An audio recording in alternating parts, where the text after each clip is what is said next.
अच्छा मुर्शिद, आज ना मेरे पास एक अपडेट है बाइक से related. I know last time मैंने मेंशन किया था कि मैं बाइक को पिक करने जाऊंगा फ्राइडे को, और फ्राइडे को मतलब बुकिंग हो चुकी हुई है, सब कुछ हो गया है, बाइक क्लियर है, रेडी है, और बाइक की सिर्फ पिकअप है जो कि फ्राइडे को होगी। और उसमें मैंने ये भी शेयर किया था कि यूजुअली सेल्स की कमिटमेंट्स होती हैं, प्रॉमिसेस होती हैं, और जो ग्राउंड रियलिटी है वो डिफरेंट होती है। इस दफ़ा क्या हुआ कि उस वक्त मैं ऑनबोर्डिंग में था, तो थर्सडे को मेरी ऑनबोर्डिंग थी, फ्राइडे को मैंने जाना था बाइक पिकअप करने के लिए, और वो चीज़ चेंज हो गई। तो इस दफ़ा जो चीज़ एक्चुअल में चेंज हुई वो मेरा अपना एजेंडा था जो कि चेंज हुआ, जिसमें मैंने जो मैंने कमिटमेंट उनको दी थी कि मैं फ्राइडे को पिक करने आऊँगा, वो मैं पूरी नहीं कर सका। तो मैंने उन्हें पूछा, मैंने उन्हें कहा कि ऐसा हो सकता है कि मैंने बेसिकली उन्हें कॉल की, मैंने कहा कि मेरी जो ऑनबोर्डिंग है वो चेंज हो गई है फ्राइडे को। अब फ्राइडे के टाइम पे क्योंकि मैंने आई थिंक 1 बजे पिक करने जाना था, लेकिन मेरी 1:30 बजे जो है वो मैंने पहुंचना था उस जगह पे जहाँ ऑनबोर्डिंग थी। तो मैंने उनसे रिक्वेस्ट की कि मैं नहीं आ सकूँगा, अगर पॉसिबल हो तो इसको आप चेंज कर दें या अर्ली मॉर्निंग कर दें, मतलब सुबह आई थिंक 8:30 बजे खुलता है, तो मैंने कहा आप 9-10 बजे कर दें, या थर्सडे का बता दें। अब थर्सडे का मेरे ज़हन में ये था कि चूंकि इन्होंने शुरू में मुझे ये कहा था कि थर्सडे को बाइक आपकी रेडी होगी तो आप थर्सडे को ले लेना, लेकिन उस वक्त मैंने उनको रिक्वेस्ट की थी कि काइंडली आप थर्सडे नहीं, आप फ्राइडे कर दें, क्योंकि थर्सडे को मेरा वर्क है, मैं बिज़ी होऊंगा, तो मैं फ्राइडे को आ जाऊंगा। लेकिन अब क्या हुआ कि मेरा फ्राइडे से वर्क फ्राइडे पे मूव हो गया, थर्सडे मेरा फ्री हो गया। तो मैंने उनको रिक्वेस्ट की, मैंने कहा अगर पॉसिबल हो तो आप काइंडली मुझे उसमें मूव कर दें। उन्होंने कहा कि हमें थोड़ी सी देर दें, हम देखते हैं हम क्या कर सकते हैं। थोड़ी देर बाद मुझे कॉल आई और उन्होंने ये कहा कि आपकी बाइक तो रेडी है, क्योंकि उन्होंने बेसिकली थर्सडे का कमिट किया हुआ था। तो दे वर लाइक आपकी बाइक रेडी है, आप बाइक को अभी भी आके आप पिक कर सकते हैं व्हेन एवर यू वांट। तो और ये थर्सडे मॉर्निंग का था, क्योंकि थर्सडे को मैंने जाना था ऑनबोर्डिंग पे, मुझे पता चला मेरा ऑनबोर्डिंग चेंज हो गया है। मैंने उनको रिक्वेस्ट की कि आप थर्सडे को करें। उन्होंने कहा कि आपकी बाइक रेडी खड़ी हुई है, वो तो आपका ही वेट कर रही है। आपने कहा था कि आप फ्राइडे को सुबह आएंगे या दोपहर में आएंगे, तो शोरूम में we are ready, we are waiting on you. मैं थर्सडे को गया, और थर्सडे को तकरीबन मैं 3-3:15 बजे मैं वहाँ पहुँच गया। मैं सेल्समैन जो था जिसने मुझे बेसिकली वो डील दी थी, उसके साथ मैं जाके मिला। मैंने उसको बताया कि ओके नाम here sir, okay let's do some paper work, जो कि ऑब्वियसली मैंडेटरी होता है। उसमें सबसे पहले मेरा ड्राइवर लाइसेंस चेक किया कि क्या इसके पास बाइक का लाइसेंस है भी या नहीं है, क्योंकि हॉलैंड में यहाँ पे बाय डिफ़ॉल्ट आपको गाड़ी के साथ बाइक का लाइसेंस नहीं मिलता। आपको मोपेड का मिलता है जो कि छोटू स्कूटर होता है, वेस्पा टाइप, लेकिन जो बाइक होती है, हैवी बाइक होती है, उसका लाइसेंस आपको नहीं मिलता उसके साथ।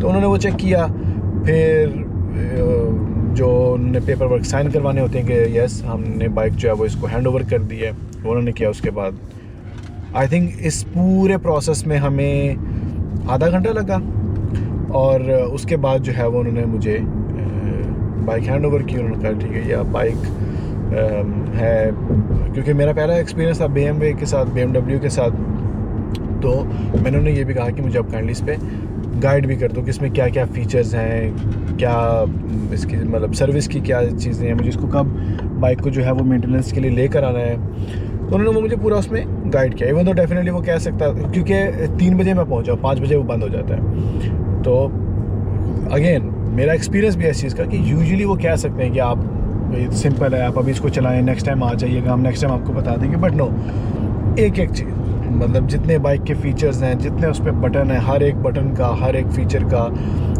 उन्होंने जो है वो मुझे उसमें बताया। कौन से फ़ीचर जो हैं वो मैंने एक्स्ट्रा बाय किए थे, कौन से फ़ीचर उसमें बाय डिफ़ॉल्ट आती हैं, वारंटी में क्या क्या चीज़ें उसकी होती हैं, उन्होंने सारी चीज़ें मुझे उसकी बताई। फिर मैंने एक और चीज़ उसमें ऐड करवानी थी, नेविगेशन मॉड्यूल, क्योंकि मैं अपना फ़ोन नहीं उस पर लगाना चाहता बाइक पे।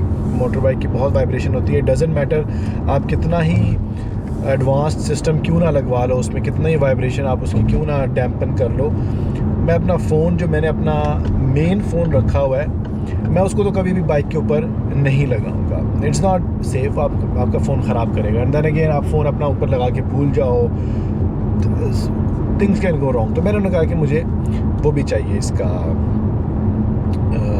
Navigation module. अब नेविगेशन प्रिपरेशन तो मैंने उसमें इंस्टॉल करवा ली हुई थी पहले से, लेकिन नेविगेशन मॉड्यूल मैंने उसमें इंस्टॉल नहीं करवाया था। तो एक होता है BMW का अपना नेविगेशन मॉड्यूल जो कि अबाउट 800 यूरोस इश का था, और एक होता है जो कि एक चाइनीज़ प्लेटफॉर्म है, उसमें एक एंड्रॉयड ऑटो भी है, कार प्ले भी है, उसका इंटरफेस भी थोड़ा क्लीनर है, इट्स मच नाइसर, जिस तरह आपके पास गाड़ियों में यहाँ पे होता है। तो उस सेल्स गाय ने ही मुझे, actually I should not even call him sales guy, he is Sam, his name is Sam. और सैम ने फिर मुझे कहा कि ऑब्वियसली मुझे रिस्पेक्ट करनी चाहिए ना, अगर कोई बंदा अपने काम के साथ पैशनेट है और काम अपना अच्छे तरीके से करे तो मुझे उसका नाम से बुलाना चाहिए। उसका नाम सैम है। अगर आप भी BMW लेना चाहें, आमर्सफोर्ड में मोटोराज जाना चाहें, तो you can definitely reach out to Sam, 100% recommended. फिर या तो मैंने सैम को बोला हुआ था, मैंने कहा मुझे नेविगेशन प्रिपरेशन चाहिए, सेम डे मुझे चाहिए। तो उसने कहा मेरे पास दो ऑप्शन हैं, एक तो ये है, आप वो भी ले सकते हैं, लेकिन उसमें उसने कहा था कि इट्स जस्ट लाइक कि वो इंटीग्रेशन उसकी थोड़ी बेटर होगी, लेकिन उसकी जो फीचर्स हैं वो थोड़े से मिनिमलिस्टिक हैं। नेविगेशन जो है वो BMW की अपनी है, एंड्रॉयड ऑटो उसमें नहीं है, कार प्ले नहीं है, तो वो उतनी कनेक्टिविटी नहीं है जो बाइक के अपने। और दूसरी चीज़ ये कि चूँकि मैंने अपना जो वेरिएंट है वो थोड़ा सा इंक्रीज़ करवाया हुआ था, तो मेरे पास उसमें भी फीचर्स आ रहे थे नेविगेशन के, मल्टीमीडिया के। तो देन अगर वही BMW के ही फीचर्स मैंने वहाँ पे भी यूज़ करने थे दोनों साइड पे, then it didn't make any sense. और यही चीज़ मुझे सैम ने भी कही, उसने कहा कि it doesn't make any sense कि आप वो लो, क्योंकि उसमें वो चीज़ें नहीं है जो कि आपकी बाइक में है। तो ये जो दूसरा है चिगी सिस्टम है, चाइनीज़ मॉड्यूल जो है, वो भी सेम ऐसा ही है कि आप सारे उसमें नेविगेशन वगैरह आप उसमें लगा सकते हैं, but on top of that आपको एंड्रॉयड ऑटो मिल जाएगा, आपके फ़ोन से वो ब्लूटूथ के थ्रू कनेक्ट हो जाएगा, और फिर उसके बाद वो आपको नेविगेशन वगैरह देगा। बाकी जिस तरह से आप कर सकते हैं, आप कॉल्स कर सकते हैं, आप अपने फ़ोन को कंट्रोल कर सकते हैं उससे।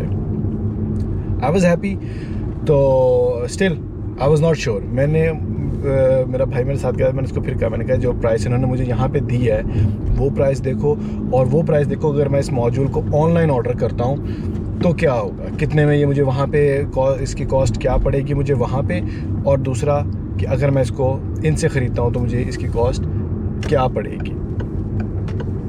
हमने ऑनलाइन सर्च किया, सेम प्राइस, जो एक्चुअल उस मॉड्यूल की कॉस्ट थी SD कार्ड के साथ, उस इंस्टॉलर के साथ, जो उस पर आई थिंक वो क्विक रिलीज़ समथिंग उसका फ़ीचर होता है, जो कि BMW की नेविगेशन के ऊपर आप पहले इंस्टॉल करते हैं और फिर उसके बाद आप वो डिवाइस ऊपर लगाते हैं और वो फिर ऊपर लॉक इन हो जाती है, क्योंकि अदरवाइज़ तो कोई भी उसको उतार लेगा। लेकिन इस तरीके से ये होता है कि आपकी वो जो डिवाइस है वो उस पर लॉकड इन है, और वो फिर कोई ऐसे मतलब निकाल नहीं सकता, मतलब चोरी चिकारी नहीं हो सकती उसकी। तो प्राइस भी सेम थी, तो चलो दैट्स ऑल्सो गुड कि यहीं से ले ली। कल अमेज़ॉन से ऑर्डर करूँगा तो कल आएगी, लेकिन आज ही आ गई, दैट्स ऑल्सो प्लस पॉइंट। फिर बाइक ले ली, रेडी कर लिया, सब कुछ कर लिया, अब हम निकलने लगे हैं। जब निकलने लगे हैं तो फाइनल चीज़ सैम ने कही कि या आपने घर जाके खुद इंस्टॉल करना है इसको, या आई कैन डू इट। मतलब दैट वाज द मोमेंट कि मतलब it wasn't his job accessory, it was just like a plus thing that he was offering कि ये मैं कर देता हूँ उसमें, एंड देन ही डिड। उसने खुद से आई थिंक उसको, क्योंकि वो पहले भी इंस्टॉल करता रहा है, उसको भी तकरीबन वहाँ पे 20 मिनट लगे उसको ओपन करने में, उसके स्क्रूज निकालने में, फिर उसको बाइक पे इंस्टॉल करने में, टेस्ट करने में।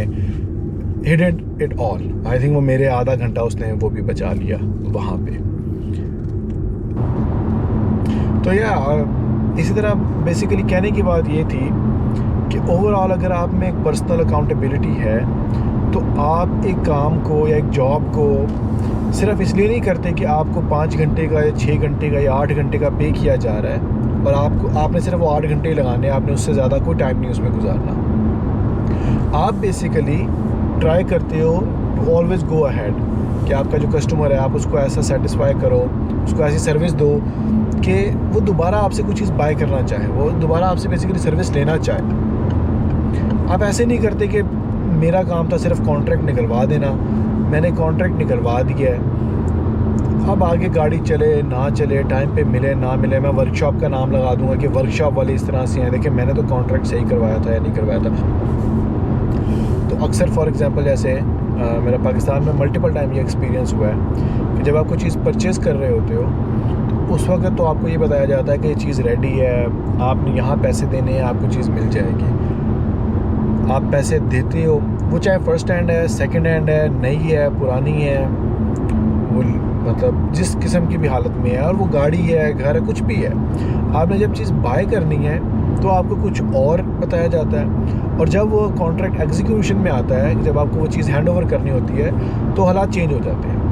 फिर कभी डिलेज़ आ जाते हैं उसमें, कभी लॉजिस्टिक के चैलेंजेस आते हैं, सप्लाई चेन के इश्यूज आ जाते हैं, कभी डॉलर की डिवैल्यूएशन, इवैल्यूएशन या प्रमोशन या PKR या ये सारी चीज़ें, इनके मसले आना शुरू हो जाते हैं। या ब्लेम गेम स्टार्ट हो जाता है कि जिसने आपको चीज़ सेल की है वो कहता है मैंने तो आपको यही कहा था क्योंकि मुझे ये बताया गया था।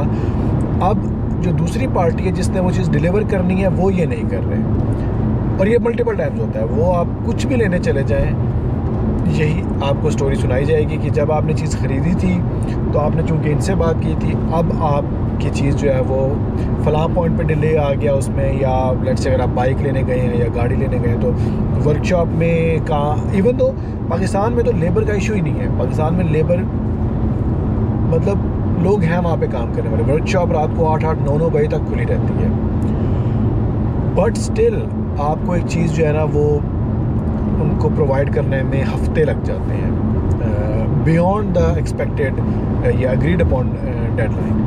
ये एक बहुत बड़ा इशू है। फिर आपने जो चीज़ कमिट की थी, जो उन्होंने आपके साथ कमिट की थी चीज़ कि हम आपको ये डिलीवर करेंगे, वो चीज़ आपको उस तरह से नहीं मिलती। क्वालिटी के इश्यूज आते हैं, क्वालिटी कंट्रोल तो बिल्कुल है ही नहीं उसमें, बिल्कुल ज़ीरो है क्वालिटी कंट्रोल।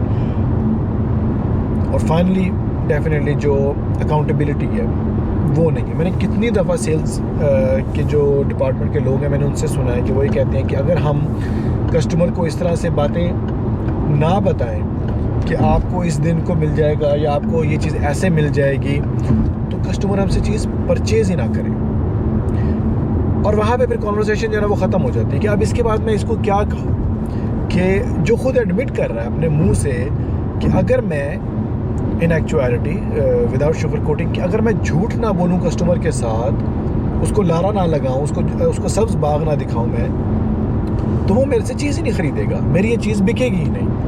तो वहाँ पे क्लियर आपको सेपरेशन नज़र आता है कि एक ही कंपनी के अंदर दो डिपार्टमेंट है, एक प्री सेल है, एक पोस्ट सेल है। प्री सेल में बेसिकली वो आपको सिर्फ सब्ज़ बाग दिखा रहे हैं, वो आपको कन्विंस कर रहे हैं कि आप एक चीज़ ख़रीद लो हमसे, हम पैसे डिपॉजिट करो, हमें हमारा कमीशन मिल जाए, उसके बाद आपके साथ क्या होता है, कौन आपका माई बाप बनता है, हमें उसका नहीं पता।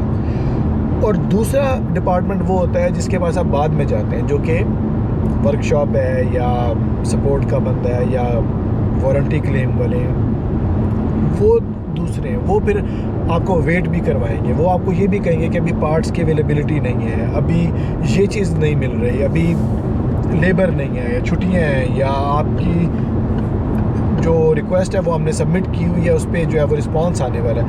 वो फिर आपको सारी बातें उसमें जो है ना वो इकट्ठी करके आपको बताएंगे, जो कि फिर थोड़ी सी ज़्यादती आपको फील होती है कि ये थोड़ा सा जो है ना वो काम गलत है, ऐसे नहीं होना चाहिए। अब इसके ऊपर आई थिंक ये भी इम्पोर्टेंट है कि मैं ये भी मेंशन करूँ कि यहाँ पे भी ऐसा होता है कि जो शोरूम और जो आपका शोरूम और जो आपका वर्कशॉप है वो डिफरेंट है, वो सेपरेटेड होती है। जितनी भी डीलरशिप हैं उनमें बेसिकली दो डिफरेंट एंट्रियाँ होती हैं। एक एंट्री होती है जिसमें आप शोरूम की तरफ जाते हैं, वहाँ पे सूट बूट में लोग बैठे हुए होते हैं, वेल डेकोरेटेड होता है, कॉफ़ी पानी वानी सब सिस्टम लगा हुआ होता है। और फिर एक होता है जो कि वर्कशॉप की एंट्री होती है, जहाँ पे आप गाड़ी को लेकर आते हैं मेंटेनेंस के लिए, ट्यूनिंग के लिए, सर्विस के लिए, वो सेपरेट होते हैं। And it makes total sense. What doesn't make sense is to over commit and under deliver. Pakistan में अक्सर एक्सपीरियंस किया जाता है सेल्स और पोस्ट सेल्स में, उसमें बेसिकली एक्सपीरियंस ये किया जाता है कि ओवर कमिट किया जाता है और अंडर डिलीवर किया जाता है। आपको बार बार उनके पीछे लगना पड़ता है, आपको उनसे बार बार कॉल पे पूछना पड़ता है, आपको विजिट करना पड़ता है फॉर समथिंग। इंश्योरेंस, गाड़ी की इंश्योरेंस क्लेम में भी मैंने ये एक्सपीरियंस किया। इंश्योरेंस सेल करते हुए आपको बताया जाता है कि कोई मसला नहीं है, आपको ऑल रिस्क हमने दे दिया, आपसे भी अगर लग गया किसी पोल में तो आप आ जाना, हम आपकी चीज़ ठीक कर देंगे। लेकिन जब आप बाद में आते हैं तो फिर जो इंश्योरेंस का बंदा है उसकी अवेलेबिलिटी कि वो किस वक्त आ सकता है, वो इंस्पेक्शन कब कर सकता है, इंस्पेक्शन की रिपोर्ट कब सबमिट होगी, प्राइस कब उसकी एस्टिमेट होगी, जो डीलरशिप है, जो वर्कशॉप है जहाँ पे आप काम करवा रहे हैं, उनको वो कब रिपोर्ट मिलेगी, उनको वो कब पार्ट मिलेगा, वो सब बहुत ज़्यादा डिलेड होता है। ये चीज़ें थोड़ी सी जो है ना वो इम्प्रूव होने वाली हैं पाकिस्तान में। अगर आई थिंक वो चीज़ें इम्प्रूव हो जाए तो अपॉर्चुनिटीज़ बहुत ज़्यादा है पाकिस्तान में। लोग बहुत ज़्यादा इन्वेस्ट करना चाहते हैं, स्पेशली जो लोग यहाँ से जाते हैं वो इन्वेस्ट करना चाहते हैं, वो सेम एक्सपीरियंस लेना चाहते हैं। ऐसा नहीं है कि कोई वहाँ पे गाड़ियाँ नहीं लेना चाहता, बाइक नहीं लेना चाहता, घर नहीं लेना चाहता, या बाकी कॉन्ट्रैक्ट्स आपके साथ नहीं करना चाहता है। लेकिन अनॉयड होते हैं हम जब यहाँ से जाके हमें वहाँ पे वो एक्सपीरियंस मिलता है दोबारा से। ऑब्वियसली लोग कहेंगे कि अच्छा आप भी तो यहाँ पे ही रहे हैं, यहाँ पे आपने किया, लेकिन ऑब्वियसली जब हम वहाँ पे थे तो हमें पता था कि अब हमने सुबह 8 बजे जाना है और हमने शाम 4 बजे तक उनका सर खाना है और हमने उनके पीछे लगे। लैपटॉप ख़रीदने, आप लाहौर में आप हफीज़ सेंटर चले जाओ लैपटॉप ख़रीदने, 4 घंटे 5 घंटे से पहले आप बाहर नहीं निकल सकते। आप फ़ोन ख़रीदने चले जाओ, गिनती के 4 से 6 ऑप्शंस हैं जो PTA अप्रूव्ड है वहाँ पे कंपनियों के। मॉडल्स इस तरह के बहुत कम हैं जो कि आप आई डोंट अंडरस्टैंड कि इतने ज़्यादा तो वहाँ पे वेरिएंट्स ही नहीं है जो जिनमें आपको विंडो शॉपिंग करनी पड़े। और हफीज़ सेंटर में कितनी विंडो शॉपिंग कर लोगे, मतलब ये दुकान है, इसके साथ ये दुकान है, इसका ये दुकान है, और फिर एक खोखा सा है। बट आपको 4 से 5 घंटे 6 घंटे लग जाते हैं। अगेन मैं अपना हफीज़ सेंटर का भी एक्सपीरियंस नेक्स्ट टाइम शेयर करूंगा कि वहाँ पे अकाउंटेबिलिटी वाली चीज़, और एक बहुत बड़ी कंपनी थी, well known, I don't know if that's a well known, but I have heard that name quite a few times. तो आई नो कि बहुत से लोगों ने से चीज़ें ख़रीदी भी हैं, बहुत से लोगों का उनके साथ अच्छा एक्सपीरियंस भी है, बट मेरा जो एक्सपीरियंस था दैट वाज़न्ट सो गुड। वो भी मैं नेक्स्ट टाइम बताऊंगा। But for now I think it's more like कि लोग चीज़ें ख़रीदना चाहते हैं, but it's a very big hassle कि आप एक स्टोर में जाते हैं, फिर आपको वहाँ पे कम से कम 5 से 6 घंटे लगते हैं, आपको पूरा दिन लगता है। और फिर और वो इसलिए लगता है क्योंकि आपको माइंडफुल होना पड़ता है कि जो चीज़ मैं ख़रीद रहा हूँ ना, ये ख़राब नहीं होनी चाहिए, और कम से कम 1 साल 2 साल 3 साल ये चलनी चाहिए, और ऐसी चीज़ होनी चाहिए जिसपे मेरा माइंड चेंज ना हो, मुझे माइंड दोबारा चेंज ना करना पड़े, और मैंने जो पैसा उस पर लगाया मुझे उस पर अफसोस नहीं होना चाहिए कोई भी। क्योंकि अगर मुझे अफसोस होगा या मेरी ये चीज़ ख़राब होगी, कुछ भी होगा, तो मैं डेफिनेटली दोबारा इनके पास नहीं आ सकूँगा। ये मेरी चीज़ रिटर्न नहीं करेंगे, मुझे एक्सचेंज नहीं करने देंगे, मुझे कोई सर्विस नहीं प्रोवाइड करेंगे।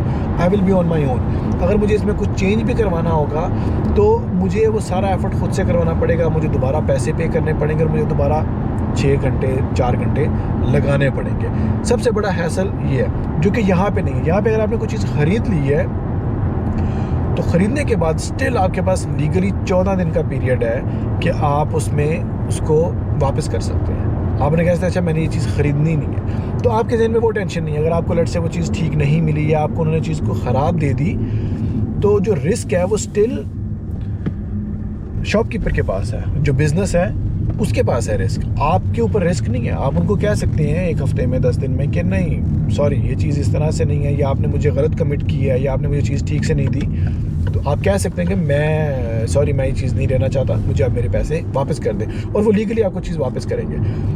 Now as I close this one, आप ये सोच सकते हैं पाकिस्तान में कि आपने एक चीज़ ख़रीदी है और आप 14 दिन 13वें दिन या 12वें दिन आप गए हैं उसी शॉपकीपर के पास, और आपने उसको सिर्फ ये कहा है, मतलब ये नहीं आपने कहा कि आपकी तो चीज़ ही ख़राब थी या वट एवर, या आपने कुछ मिसकमिट किया है मेरे साथ, या आपने 32 GB रैम के पैसे लेके आपने मुझे 8 GB रैम दी है, या आपने पैसे जो है वो 125 के लिए हैं और आपने दी मुझे 110 या 70 है, वो तो एक सीन ही डिफरेंट है ना। क्या आप सोच सकते हैं कि आप सिर्फ पाकिस्तान में एक डीलर के पास गए हैं, आपने उससे एक बाइक ली है या कोई भी चीज़ आपने उससे ख़रीदी है, और आप 1 हफ्ते बाद उसके पास घर आपने से कहा कि सॉरी ये मैंने नहीं लेनी, आप इसको वापस ले लो और मुझे मेरे पैसे वापस दे दो।